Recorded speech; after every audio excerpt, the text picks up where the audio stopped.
Zanaya, there are not 2 new tests. So far, I have given 2 tests on Delta Math. If you've already done test 1 and test 2 on Delta Math, then you're current. There are a total of 8 homeworks and 2 tests on Delta Math. And on Blackboard, there is 1 test that was a practice midterm, and then there was the actual midterm. So that's from the beginning of the term. Make sure you go to Delta Math. You'll see everything that's, if you go to your account in Delta Math, you'll see exactly if you've completed everything.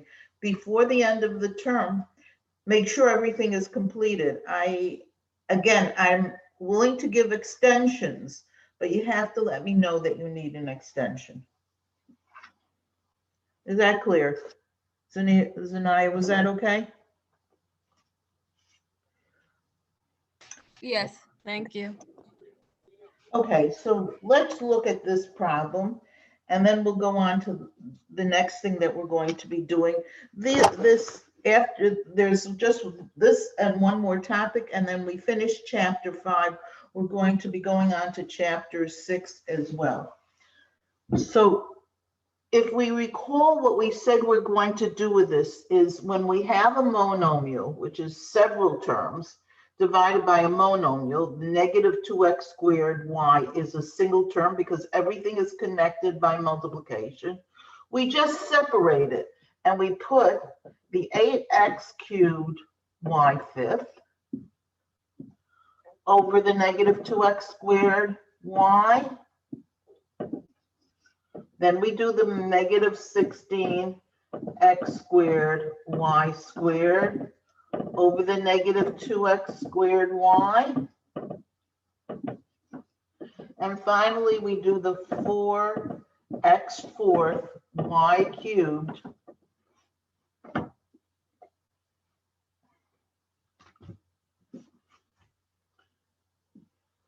over the negative 2x squared y. And we take each one of these fractions that is just a monomial over a monomial and simplify it. Now, first of all, I have a negative 2 in the first one. I have a negative 2 in the denominator and 8 in the numerator. Obviously, 2 goes into both of them, but since the negative's in the bottom, let's use the negative as part of the common factor. Let's divide this by negative 2, so it'll cancel out. And 8 divided by negative 2 will give me negative 4. It's always better when you have the negative left in the numerator. In terms of the x's, the lower exponent is the x squared. We cancel that out. 3 minus 2 is 1. So we're left with an x to the 1, which is just x in the numerator. And the y's, we have a y fifth and a y. Again, this is a y to the 1 is the lower exponent. 5 minus 1 is 4. So this gives me y to the 4th. Notice everything has canceled out from the denominator. So we're left for that first term with negative 4x y fourth. It's over 1. But remember, when the 1 is in the denominator, we're not required to put it in. That takes care of our first term. Then we have a 16 and a negative 2 in the second one. Now notice this is really a negative 16 and negative 2. The two negatives will together combine to a single positive because we're dividing, when you divide one negative by a negative, your answer is positive. And I'll cancel out the 2 in the denominator, and 16 into 2 is 8. Then I look at the x's. There's an x squared here and an x squared here. They cancel out. They totally cancel out because they have the same exponent. And with the y's, we have a y squared in the numerator and a y in the denominator. The y will cancel out. 2 minus 1 is 1. So that leaves me in that second fraction with plus 8y over 1. Again, since the 1 is in the denominator, I do not have to put it in. If the 1 comes up in the numerator, I do have to put it in, but not in the denominator. And finally, my last fraction is 4 and -2. The -2 will cancel into the 4 and give me a -2. The x squared and the x fourth. The x squared is a lower exponent. 4 minus 2 is 2, so this becomes x squared. And finally, y and y cubed. Again, the y cancels out. It's 1. 3 minus 1 is 2, so this becomes y squared. Again, the 1 it turns out to be in the denominator, so my final fraction becomes -2 x squared y squared. And that would be the answer to this problem. So that's how we divide a polynomial by a monomial. Sometimes you're left with fractions. You're not always left with whole numbers. Sometimes not everything from the denominator cancels out, but this was, in this case, it did. Is there any question about this? Okay, so then let's continue from here and talk about the next topic I want to speak about, which is what happens when we try to divide a polynomial by a polynomial. And we're really not going to go into the hardest examples. We're going to basically start and divide a polynomial, several terms, by a binomial. Going beyond that is beyond the scope of this course, though if you can figure this one out, then you can do the others. Sometimes it is a little bit, you have to be very careful to watch the steps.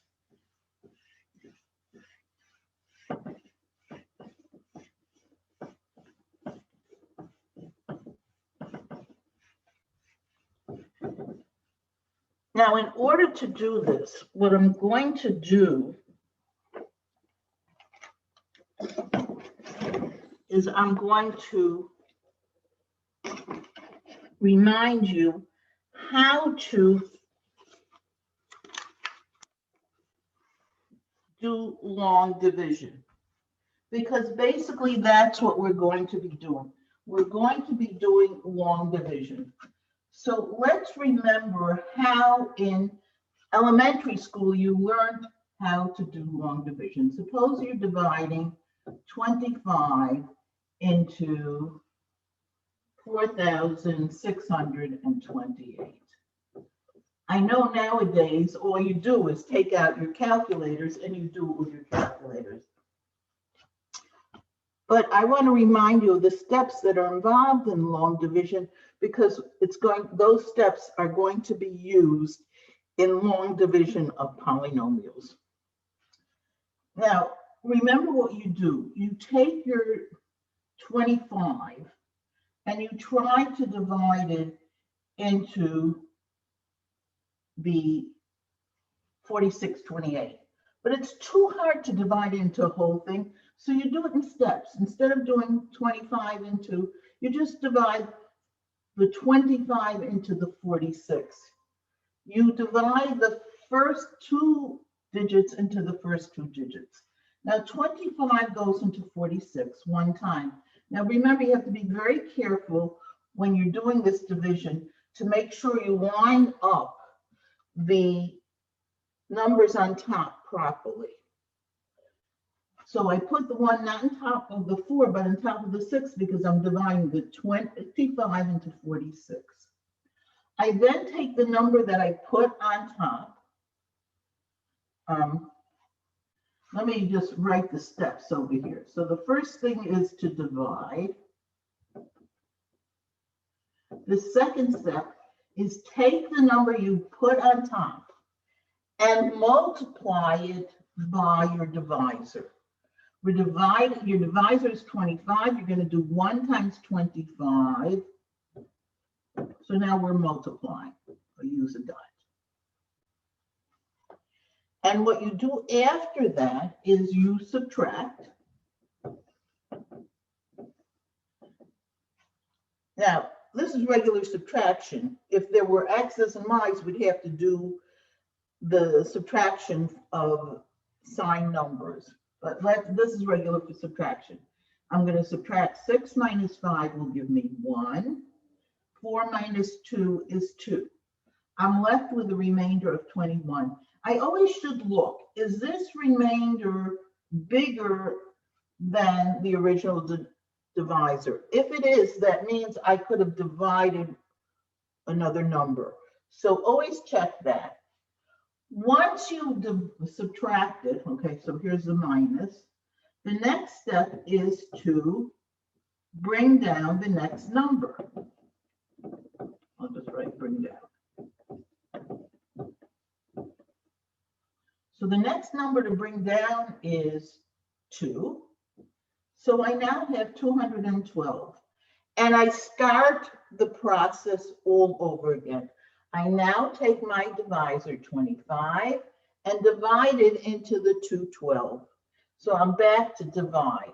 25 into 212 goes, I think, about 8 times. I think 25 goes into 200. You could always use your calculator to help you with this.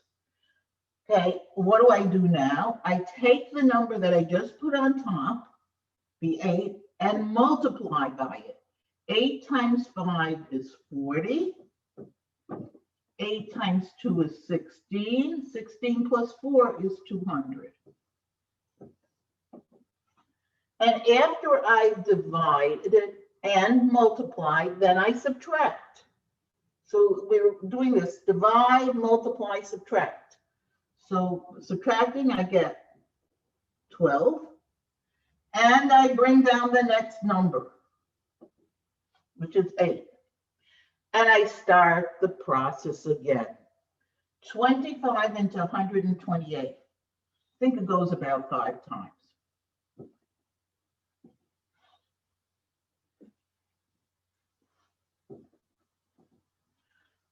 And we take the number that I just put on top, the 5, and I multiply by it. 5 times 5 is 25. 5 times 2 is 10. We carried a 2, it gives me 125. And I subtract, and I get 3. Now, there are no more numbers to bring down. If you wanted, you could put a decimal point and then bring down a 0. But that's not the kind of division we're going to be doing. We're doing division with what's called remainder. Our remainder is 3. After we did, 25 did not go evenly into 4,628. There was something left over. What we usually do with that remainder is we put it over the divisor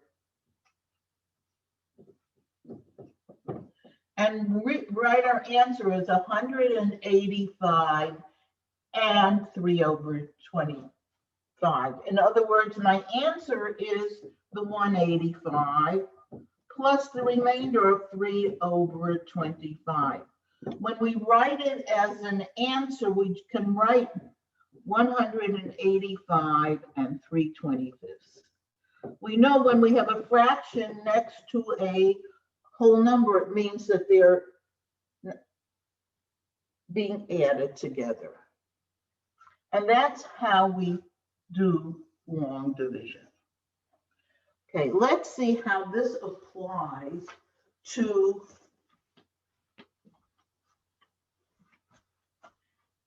dividing a polynomial by a polynomial. Suppose I gave you this example. 2x squared minus 7x plus 9 divided by x minus 2.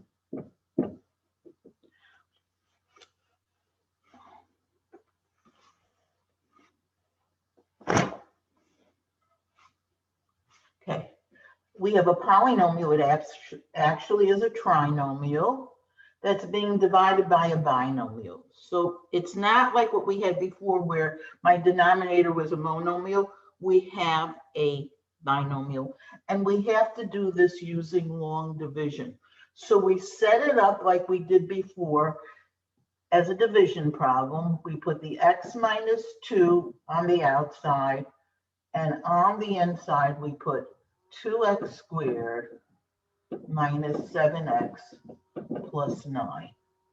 My x minus 2, the polynomial on the bottom in the denominator is called the divisor. The 2x squared minus 7x plus 9 is the dividend. That's what we're dividing into. And we're going to see that we're going to be doing those 4 operations of divide, multiply, subtract, bring down, just like we did in regular long division.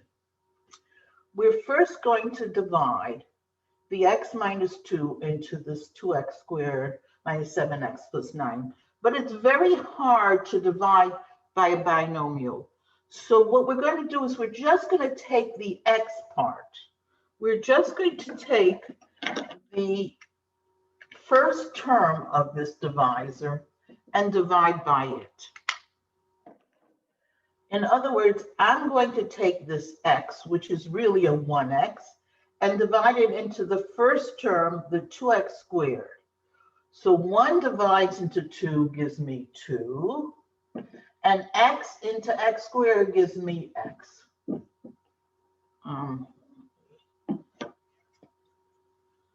I'm gonna move this. I'm erasing this so it doesn't look so confusing, since I have the problem rewritten. Okay, now notice I only divided the x into the 2x squared. First term into first term. What do I do next? Well, my second step says after I divide, I should multiply, which means I take what's on top, the 2x, and I multiply it by the whole thing. I don't just multiply by the first term, but I multiply it by both terms. 2x times x gives me 2x squared. And 2x times negative 2 gives me negative 4x. So when I divide, I only take the first term and divide it into the first term.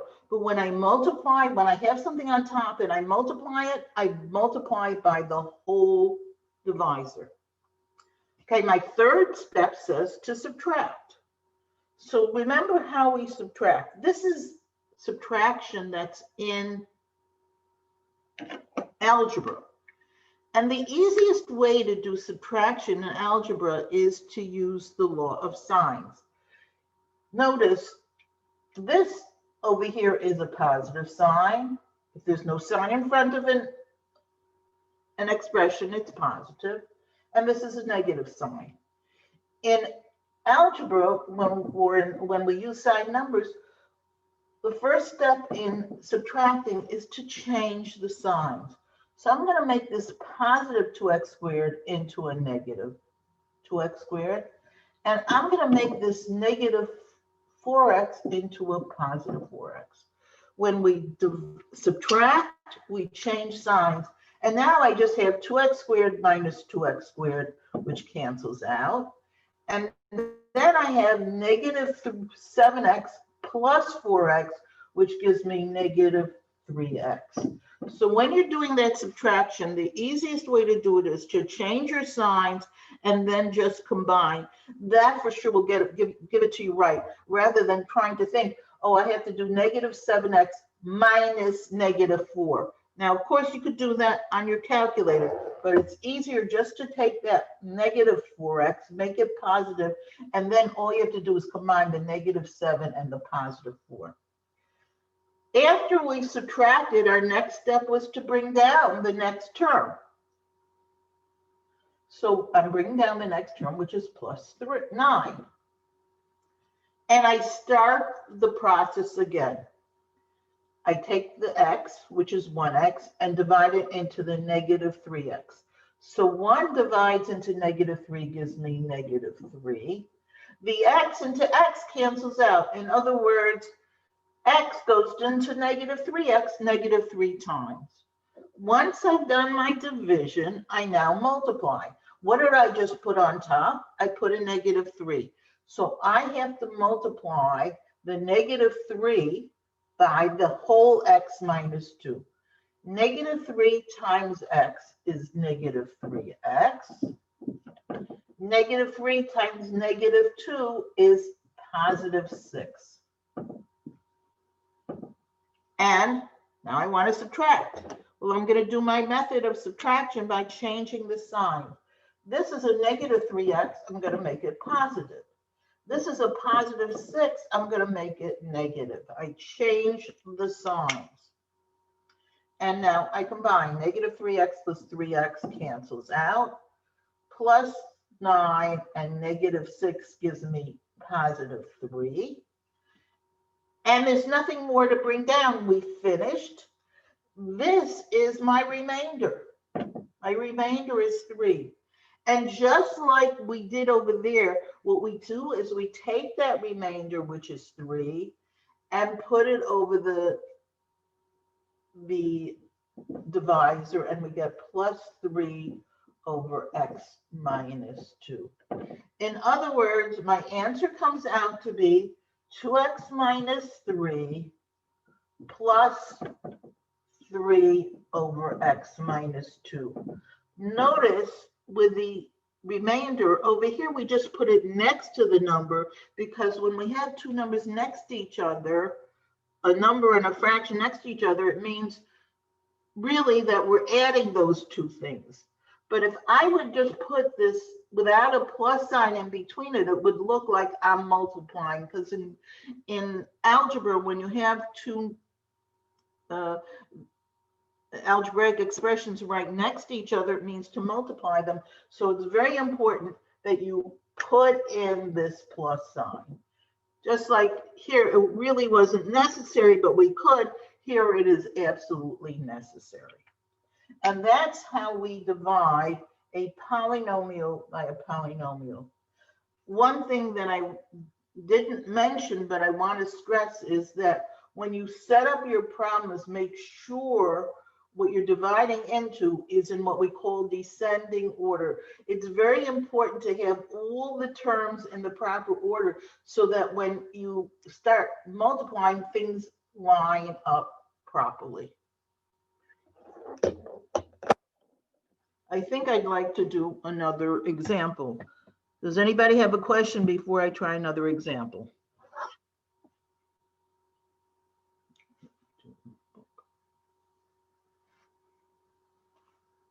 Okay, let's try another example. I'm going to do one more, and then I'm going to give you one to try and see if you really figured it out.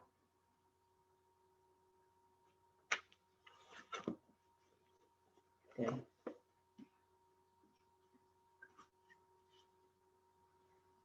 Is it all right if I erase this? Okay.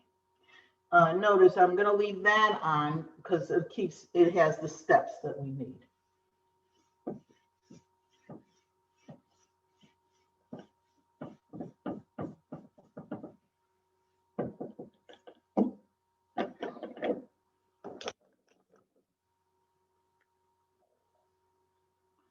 Suppose I had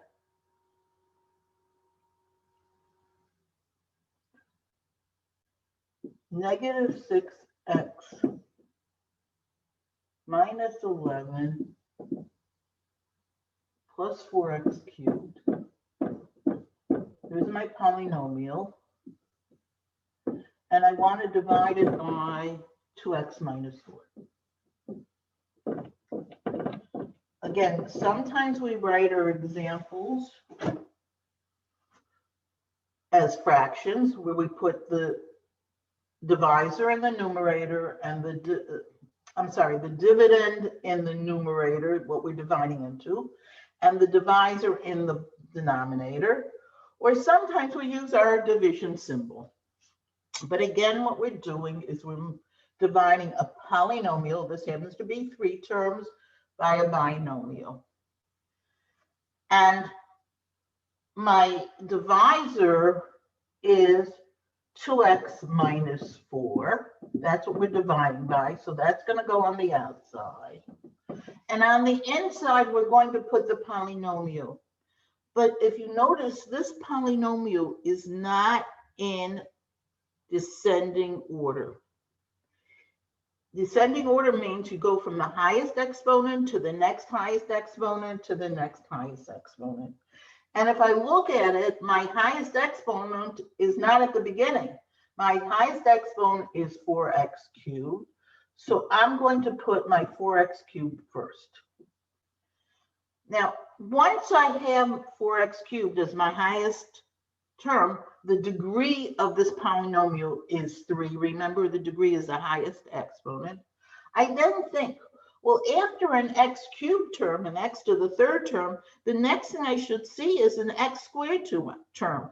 I should see something with an exponent of 2. But if I look at this polynomial, there's no x squared term.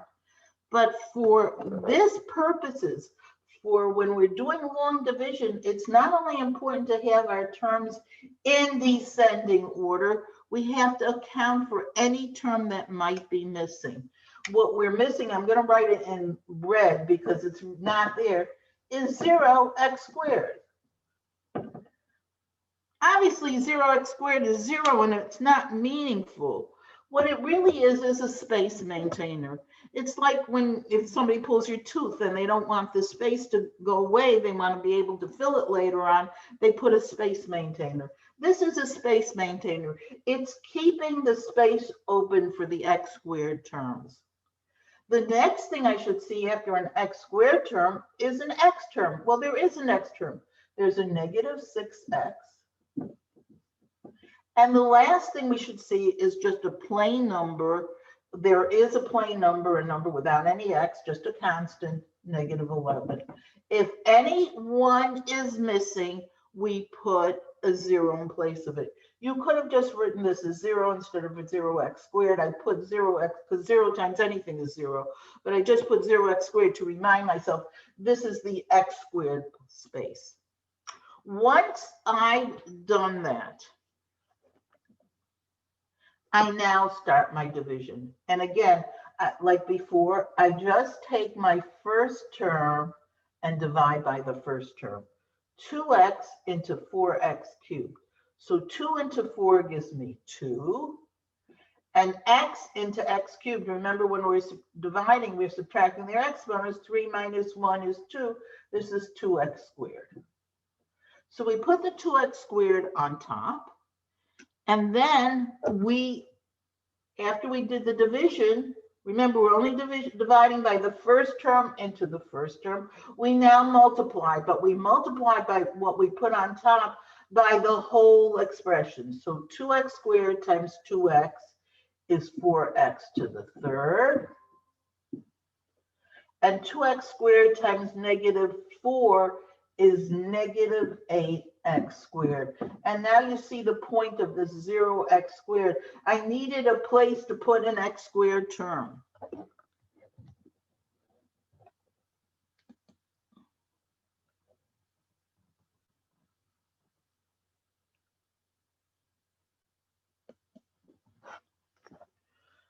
Okay, so now we have to go further. We did the division, we did the multiplication, now we do the subtraction. And again, since this is algebra subtraction, we're going to use our changing the sign method. This is really a positive 4x cubed because there's no sign here, so I'm going to make it a negative. I'm putting the new signs in red. And this is a negative x squared, so I'm going to make that a positive. And what happens is that I get 4x cubed minus 4x cubed, which cancels. And then I have 0x squared plus 8x squared, which together give me 8x squared. Okay, I've now done the subtraction. I now have to bring down the next term, which is a negative 6x. I bring down the next term and start the process all over again. What does that mean? I take my first term and divide it into my first term. 2 into 8 gives me 4. X into x squared gives me x. If you notice, I'm not being particularly careful where I put things on the top. That you have to do when you're doing number division. But when you're doing long division of polynomials, it really isn't important with the placement of these terms of your answer on top. They can go any place because this is not important for placement. But what I do after I do the division, which I just did, I do the multiplication. So I do at 4x times 2x, which gives me 8x squared. And then I do 4x times -4, which gives me -16x. And again, I have to do subtraction. And again, in order to do the subtraction, I'm going to change the signs. This is becoming a minus. This is becoming a plus. The 8x squared minus the 8x squared cancels. -6x plus 16x gives me 10x. And then I bring down the next term, which is -11. And start again. 2x into 10x. So the 2 into the 10 gives me +5. The x's cancel out. Remember, as soon as when you subtract your exponents, you get a 0, that means it's canceled out. If everything is canceled out, you put a 1. Now we take it after we've divided and we multiply. 5 times 2x is 10x. Sorry about that.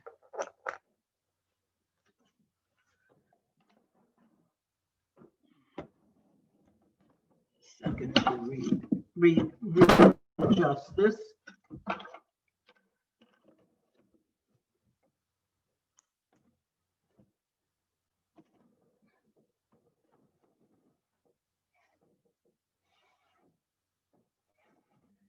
No.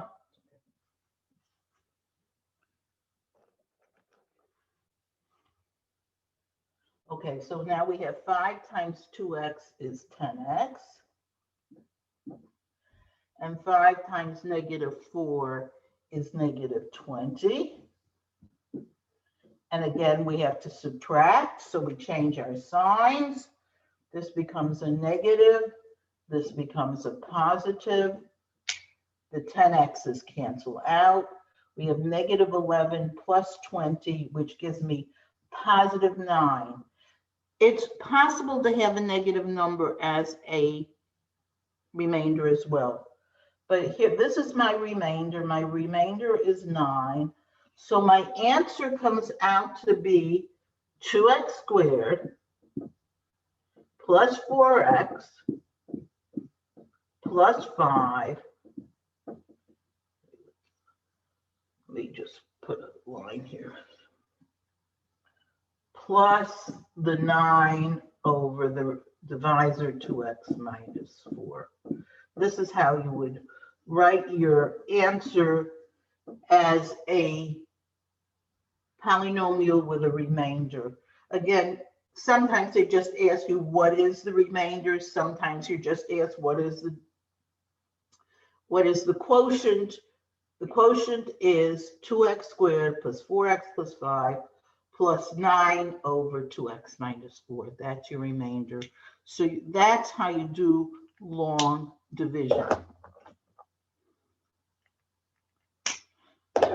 Does anybody have a question on this? Okay, if not, then I'm going to give you one to try to see if you can figure this one out. I'm going to do it over here on this side so that you can compare it with the steps that you're seeing here.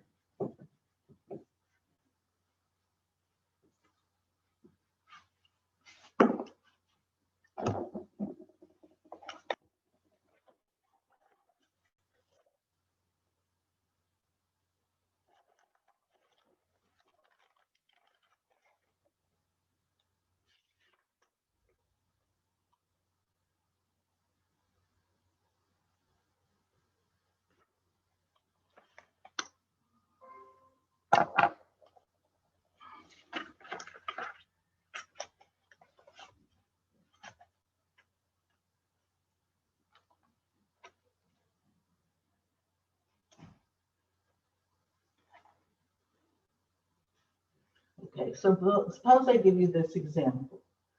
8x squared minus 26x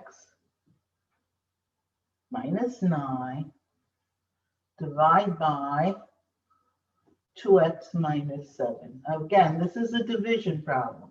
This says to divide. Well, here's the problem I would like you to try while I take attendance. Get the answer, see if it has a remainder. If it doesn't have a remainder, sometimes a remainder turns out to be 0. And if a remainder turns out to be 0, that means that the original divisor is actually a factor. It's like it divides evenly. Like 21 divided by 7 gives you 3. There's no remainder. So sometimes these polynomials give you no remainder, and sometimes they do. Okay, I'm giving you time to try this while I take attendance.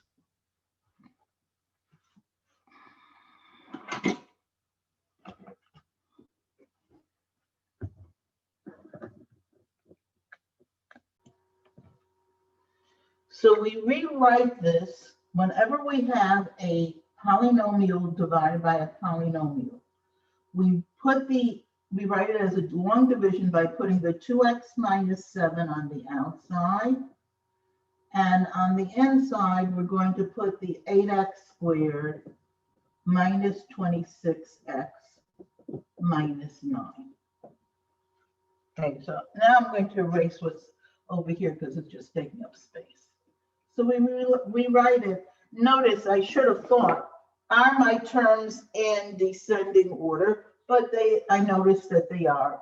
The highest power is in x squared. So I have first the x squared, then the x, then the number. So this was set up properly. I didn't have to do any rearrangements. I then take my first term, the 2x, and divide it into the 8x squared. That gives me 4x. Don't forget, x into x squared gives you x. You're always subtracting the exponents. We now take the number we put on top and multiply it by the whole divisor. 4x times 2x is 8x squared. 4x times negative 7 is negative 28x. And the next step after that, remember, we divide, multiply, subtract. So now we're up to the subtraction part. In order to subtract, we're going to make the 8x squared into a negative. The negative 28x is going to become positive. And I will do 8x squared minus 8x squared, which will cancel. And then I'll do negative 26x plus 28x, which gives me a positive 2x. And after I've subtracted, I bring down the next number, which happens to be the negative 9. And start the process again. I take the first term, the 2x, and divide it into the first term, 2x. Well, 2x into 2x gives me just plus 1. Don't forget to put in a sign in here, either a plus or minus.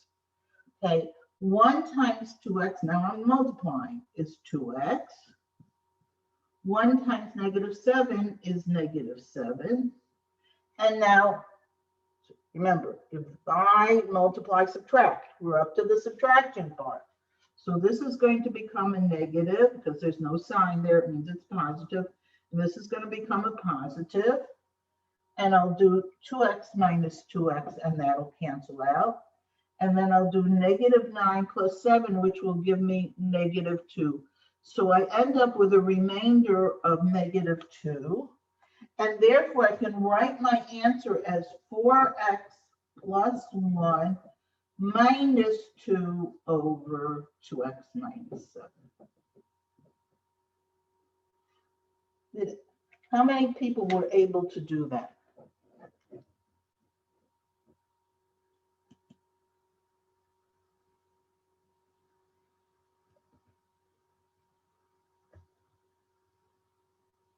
Very good.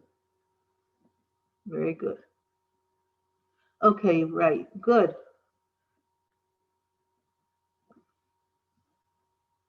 Okay, see, a bunch of you are answering me that you got it right. Good, excellent. I think we should do one more just as practice, so we say we really have this under our belt. I'll take one right out of the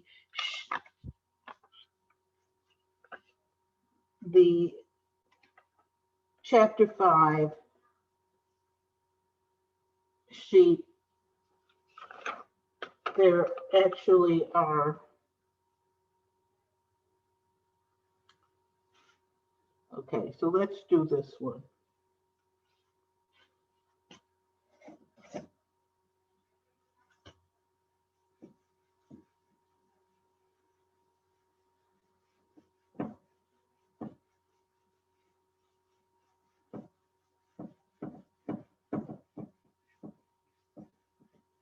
What you have to be extremely careful about in this is just watch your signs. Make sure you're getting the things line up and you're watching your signs.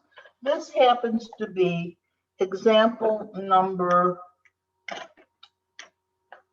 15 on the sheet, the chapter 5 exercise sheet. We have 6x cubed minus 19x squared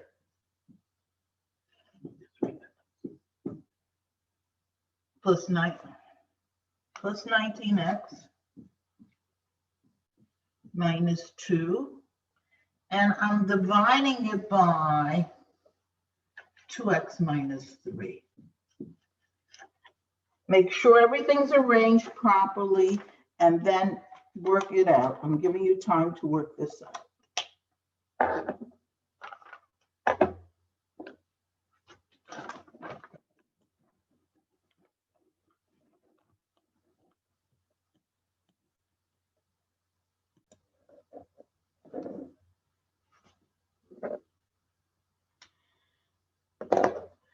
As we mentioned before, the dividend, the 6x cubed minus 19x squared plus 19x minus 2, is in descending order. First x cubed, x squared, x, and just plain number, no x constant. Nothing is missing, and it's in descending order. Our divisor is also in descending order. Inevitably, the divisor is not the problem. Again, we're only worrying about dividing by a binomial. This method can be extended to include a trinomial divided into trinomial, etc. But we, for this class, only need to know how to divide by a binomial.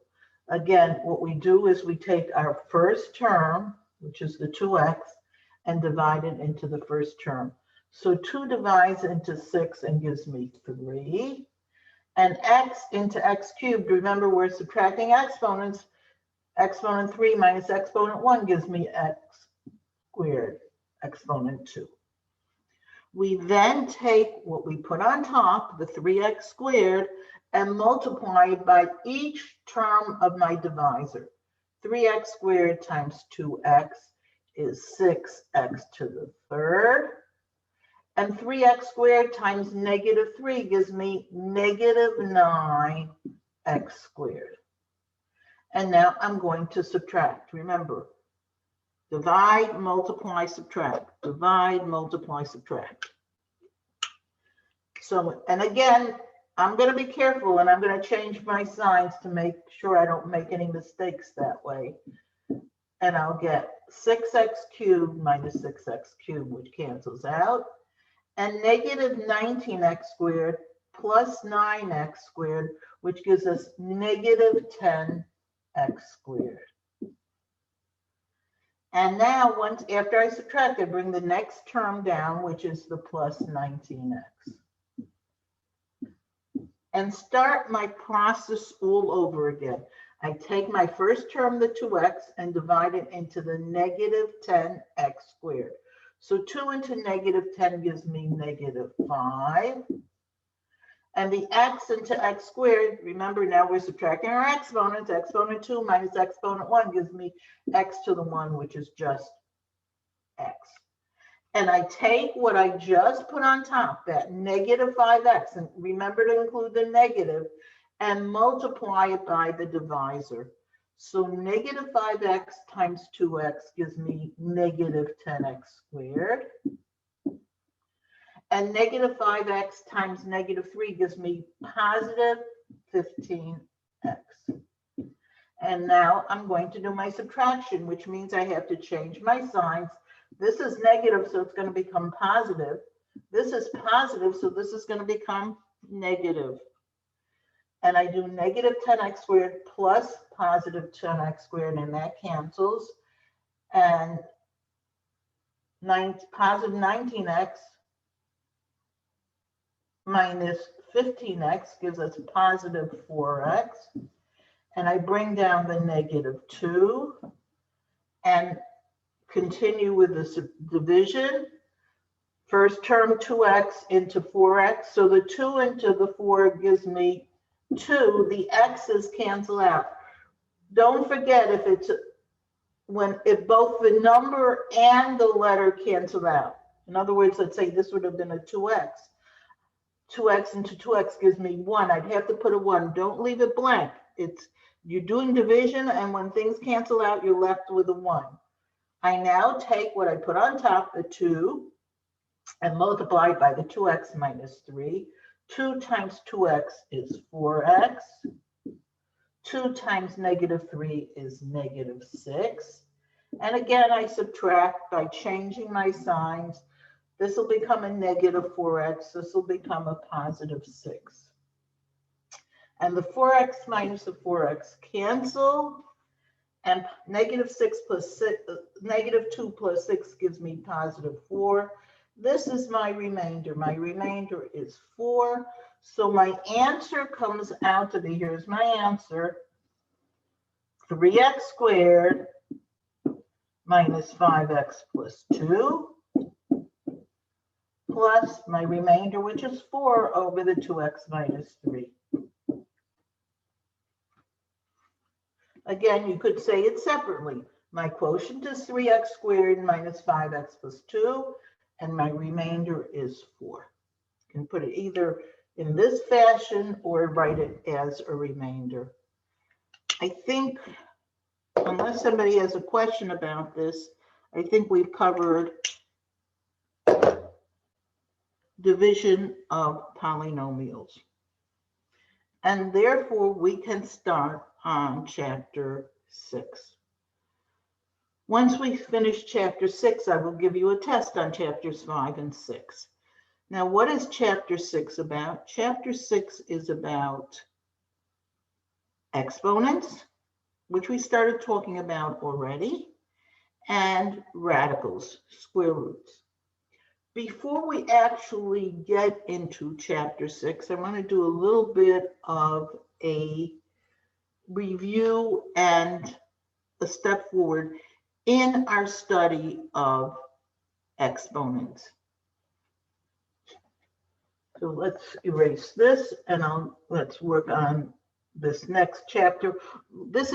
We're not actually in chapter 6 yet. We're now in a preliminary before chapter 6.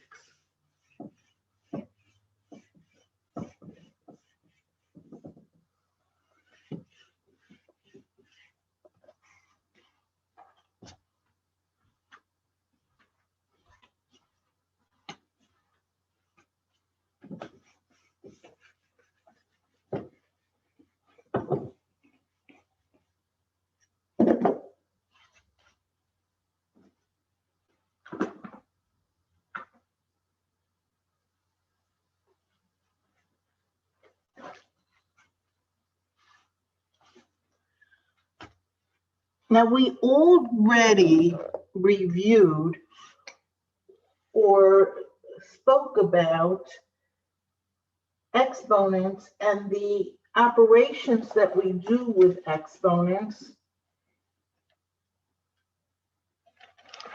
so that if I would give you something that looks like this,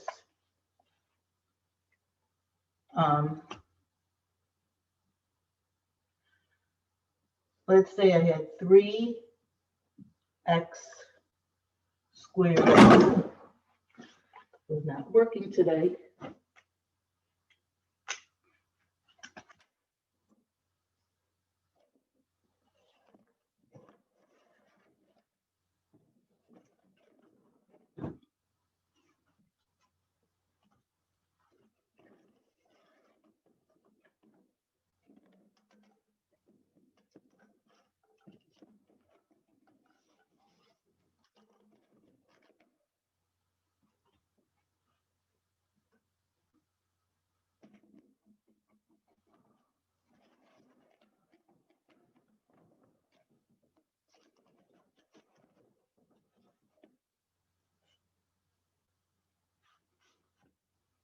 Okay.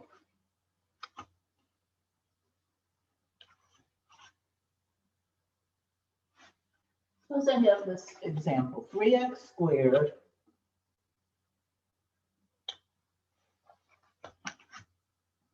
y to the 8th to the 3rd power over 9x fourth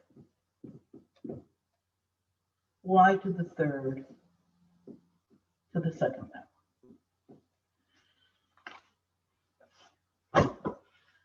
How do we handle something? We've done it without the exponents on the outside, but how do we handle something like this, where we have so many exponents that we have to deal with? So let's just remind ourselves of the basic rules of exponents, and then we're going to look at this and see how it applies to this. Rule number 1 in terms of exponents, let's say of a to the 7th times a to the 4th. If I am multiplying numbers that have the same base, the base is the number that has the exponent, then the rule of exponents tells me that what I do is I add the exponents. In other words, this would be a to the 11th.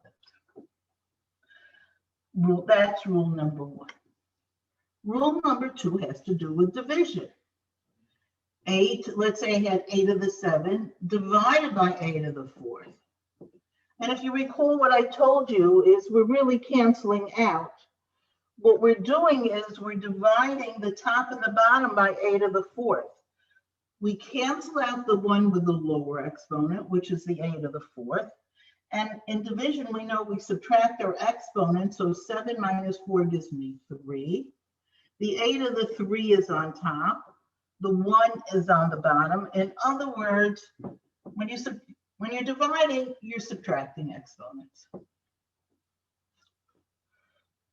We've been using these rules. We've been using these rules a lot, okay? Rule number 3. What happens when I have something like a to the 4th? I have a number with a exponent or a letter. Letters just represent numbers. And it's raised to a second exponent. In other words, I have something with 2 exponents on it. Then the rule is multiply the 2 exponents together. Notice when we multiply, we add the numbers. When we raise something to an exponent, we multiply the exponents. What we do to the exponent is not what we're doing to the numbers. We have to follow these rules. Another rule is this rule. If I have something like a to the 4th, b to the 5th, and I raise that to a 3rd power, what happens if I have 2 numbers or 2 letters multiplied together and I raise them to an exponent? Then we have to use the distributive property for exponents. We have to distribute this 3 exponent on the outside to both the a 4th and to the b 5th. In other words, what we're going to get in that case, we'll multiply each of these exponents by 3. 4 times 3 will give me a to the 12. And 3 times 5 is 15, b to the 15.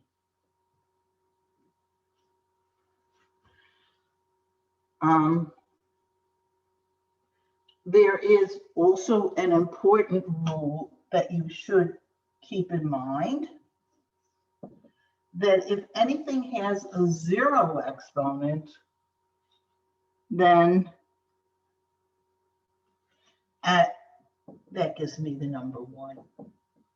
Anything, any number, even something like negative 1500 x squared, and it's all to the 0 power, it's equal to 1. Anything to the 0 power is equal to 1. I'm going to start with this, and then I'm going to go on to one more step, and we're going to talk about what happens when we have negative exponents. But let's first do this example, and then I'll give you one to try as well. Using the rules that I put on the side here, whenever you have an expression that has a parentheses and an exponent on the outside, the first thing you want to do is to distribute this exponent to the 3 to each one of these factors. In other words, in this case, for the numerator, I have to do 3 to the 3rd. Don't forget, the 3 is also inside the parentheses, so it has to be raised to the 3rd power. X squared to the 3rd. Now remember, this is something that has an exponent raised to another exponent, which means we multiply the 2 exponents together. 2 times 3 is 6. This is x to the 6th. And do the same thing with the y to the 8th to the 3rd power. 8 times 3 is 24. Now, I really have to work out what. Notice, working with the variables is easier. I actually have to work out this 3 to the 3rd. Now, 3 to the 3rd is not so difficult. That really, for the numerator, gives me 27 x6 y to the 24th. Now let's look at the denominator. The denominator is 9x4 y cubed, and it's raised to the 2 power. So each one of these factors, each one of these numbers and letters has to be raised to the 2 power. So I have to do 9 to the 2 power. Don't forget, this is also inside the parentheses, so it gets raised.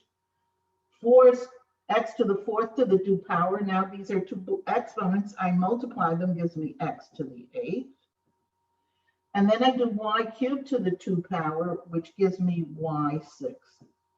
So the actual coefficients have to be raised to the power, and the letters we take care of by multiplying the 2 exponents together. Now, let's just simplify this a little bit. 9 squared is 81. This is 81 x8 y6.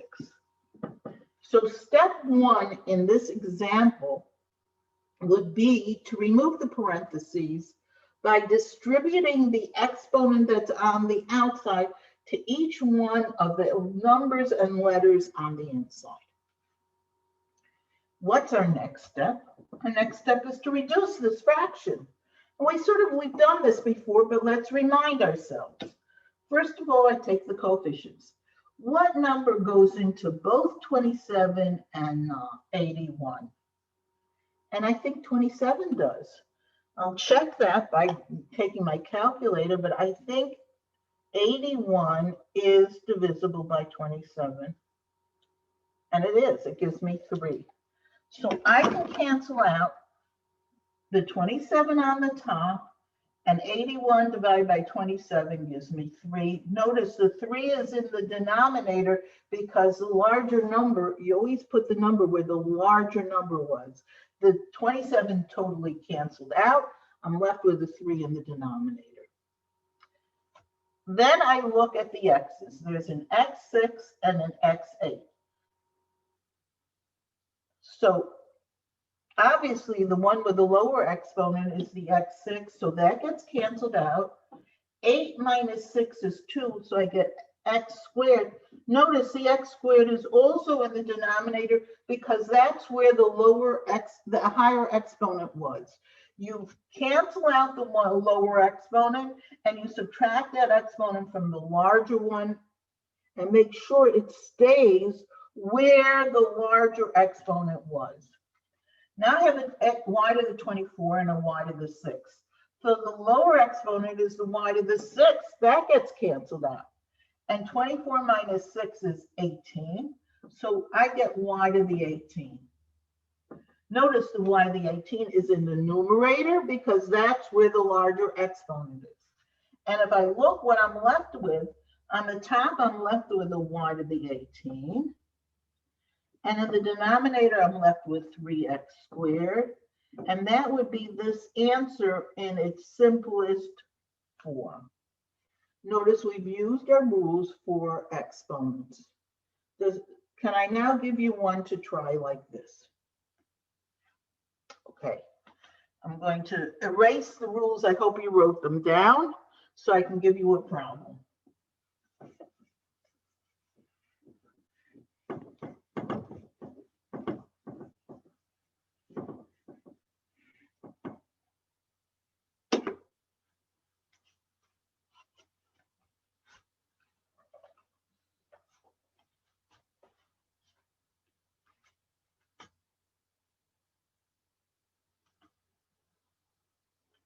So I'm giving you 6x third, y fifth to the 2 power over 3x4, y3 to the 4th power. See if you could simplify that as much as you possibly can. And Jefferson, I did see that you came in late, and I will change my attendance.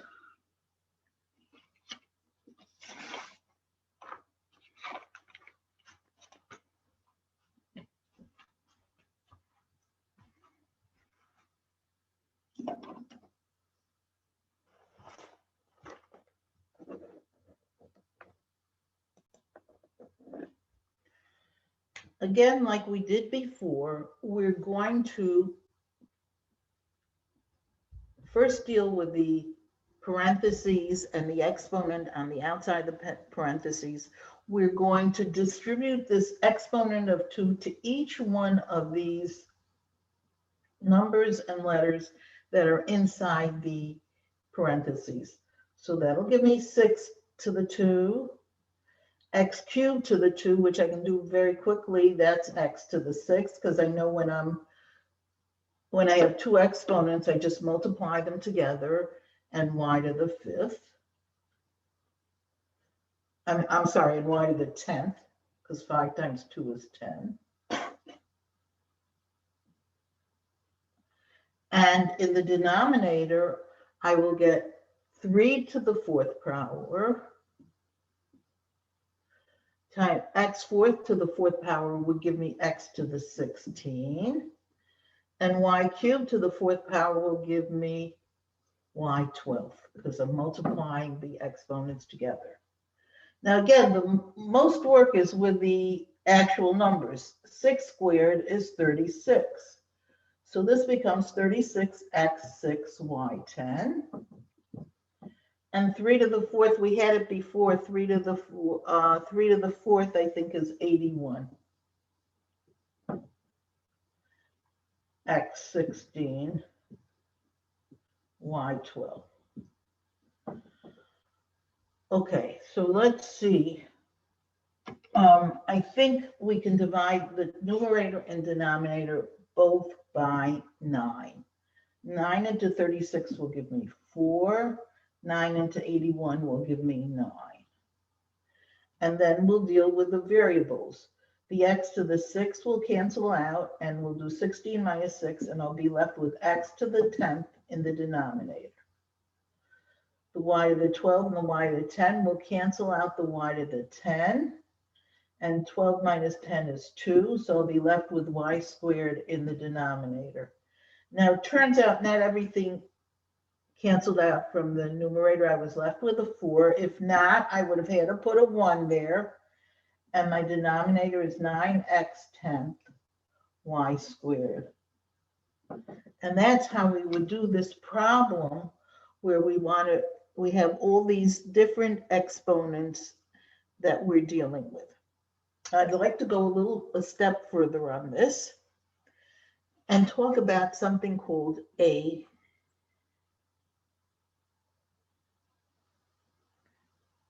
Okay, I'll get you at the end, Diamond. Let's look at what happens if we have a negative exponent.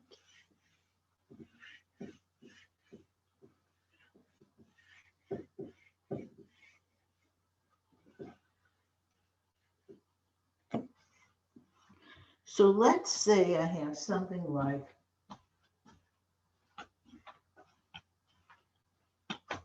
a to the negative 2. Now, everybody knows what a to the 2 means. A to the 2 means a times a. When the exponent is a positive whole number, it's telling you how many times do you have to multiply the number or the letter by itself. If you have a squared, it means you're multiplying a by itself twice. If I have x to the 3rd, it means I'm multiplying x by itself 3 times. But what does it mean when we have a negative exponent? Right now, we're talking about negative exponents. Next time, we're going to even talk about fractional exponents. Obviously, I can't talk about multiplying a by itself negative 2 times because that has no meaning. So there's a definition for this. What a to the negative 2 means is 1 over a squared. In other words, when you see a negative exponent, it's telling you to take the reciprocal of the number. It's telling you to put, if the number was originally in the numerator, into the denominator, and then you make its exponent positive. That is what a negative exponent tells you. It doesn't give you a negative answer, it gives you a fraction. In other words, if you see something like this, 5 to the negative 2, that means 1 over 5 squared, which is 1 over 25. The negative 2 is telling you you're getting a fraction. Well, what happens when I have an example that has negative exponents in it? Usually what we're asked to do in that case is to simplify, which means make sure that your final answer doesn't have any negative exponents. And I'm going to show you a way to deal with these examples when you have a complicated example that has negative exponents. I'll start with something simple, and then I'll go to something more difficult. Suppose I have a to the negative 2 over b to the negative 3. Now, just listen to the long of it, and then I'll give you a short way of doing it. According to what I told you to do, a to the negative 2 means 1 over a squared. B to the negative 3 means 1 over b to the 3rd. You put 1 over the fraction, the number or letter, and make the exponent positive. Now, if you do that, you get something really complicated. This is actually called a complex fraction because it's a fraction over a fraction. Now, again, just listen, don't write this down, because I'm going to show you a much quicker way of doing this. That really means what I'm doing is I'm taking the 1 over a squared, the top, and a fraction means divide 1 over by 1 over b cubed. And I know when I'm dividing fractions, I leave my first fraction alone, and I take the reciprocal of the second fraction. So I change the 1 over b third to b third over 1. And then I multiply, which gives me 1 times b third, which is b to the 3 on the top. And a squared times 1 gives me a squared. Now, I want you to compare what I originally started out with what I ended up with. And you will see that really there's a much easier way to do it than going through all these convoluted steps. If you notice, the a to the negative 2 eventually ended up in the denominator as a squared because we took its reciprocal. And the reciprocal of something that's in the numerator means it goes into the denominator. You put it in the denominator and make its exponent positive. What about the b to the negative 3 that's in the denominator? Well, you also want to take its reciprocal. So when we take a reciprocal, something that's in the denominator moves up to the numerator. So this becomes b cubed in the numerator with its exponent positive. So that's the way we're going to do it. Instead of doing this whole complex situation, which I just showed you because I wanted to prove to you that that's really what you do, whenever you see a negative exponent, you're going to move it. What do I mean move it?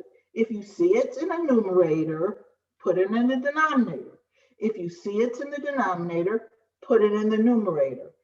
If there's no fraction, if it just starts out as a whole number, put the whole thing over 1. Start out with a fraction by putting your whole example over 1 if it's not a fraction, so that if anything has a negative exponent, it can go into the denominator if it's in the numerator.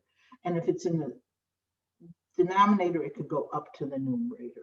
Now, I'm going to show you this by doing a pretty complicated example and show you how to work this out. All the other rules of exponents still work.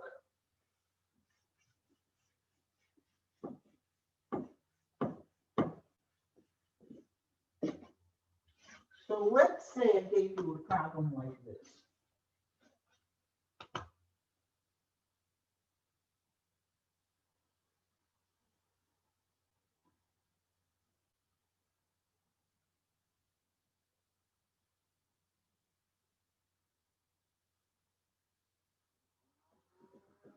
Suppose I had x to the negative 5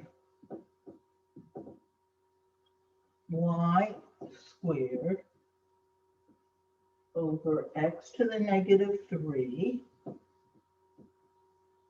y fifth,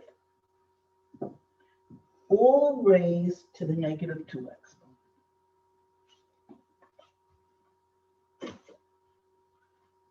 Okay, I'm going to give you specific steps. Step number 1, remove the parentheses.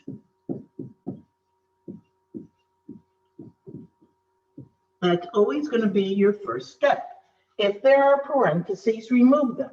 Now remember, when you're removing parentheses where you have exponents, it means that what you have to do is distribute this exponent to everything that's in the parentheses. Now this parentheses has a whole fraction in it. That means this negative 2 exponent goes to every single one of these terms. So first, I'm going to do x to the negative 5th to the negative 2. Remember, when you have 2 exponents on something, you multiply the 2 exponents together. So negative 5 times negative 2 gives you x to the 10th. Then I have a y squared to the negative 2. 2 times negative 2 is negative 4. So it's y to the negative 4. x to the -3 to the -2. Again, -3 times -2 gives me +6.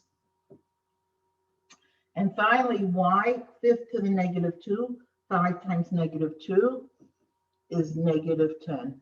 So we remove the parentheses by multiplying all of our exponents by the exponent on in the numerator, by the exponent outside the parentheses. Okay, once you remove the parentheses, then you're going to move things around. Move anything that has a negative exponent. So if I look at this example, I look at each of the letters and numbers that I have. The first thing I see is an x10. Its exponent is positive. I don't move it. It stays where it is. Y -4 has a negative exponent. It ends up in the denominator with a positive exponent. So if the exponent is negative, move it. If it's on top, move it to the bottom. If it's in the bottom, move it to the top. Continuing, there's an x6. Now there's no reason for me to move that because that exponent is positive. But the y -10 has a negative exponent, so it's going to go to the top. So that I end up with,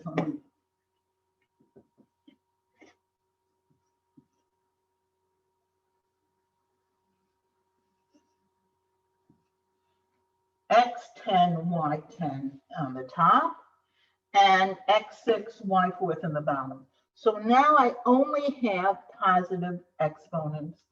And then I reduce my fraction, like we've done before, by canceling out the lower exponent and subtracting it from the higher exponent. So with the x's, I have an x10 and x6. The lower exponent is x to the 6th, so it gets canceled out. 10 minus 6 is 4, so I'm left with an x to the 4th in the numerator. And the y's, I have a y10 and a y4. The lower exponent is y4. Oh wait, everything x got canceled out here. That means there's a 1 here. 10 minus 4 is 6. I get y to the 6th on top. So that my answer turns out to be x4, y6 all over 1. But remember, when your 1 is in their denominator, you don't have to put it in, and here's your answer. Are there any questions about that?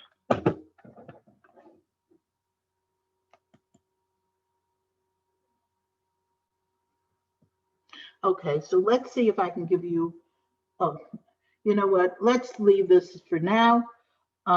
Check on, because class is basically over. We'll look at your Delta Math for the homework. There's homework through chapter 5 that is you should be able to do.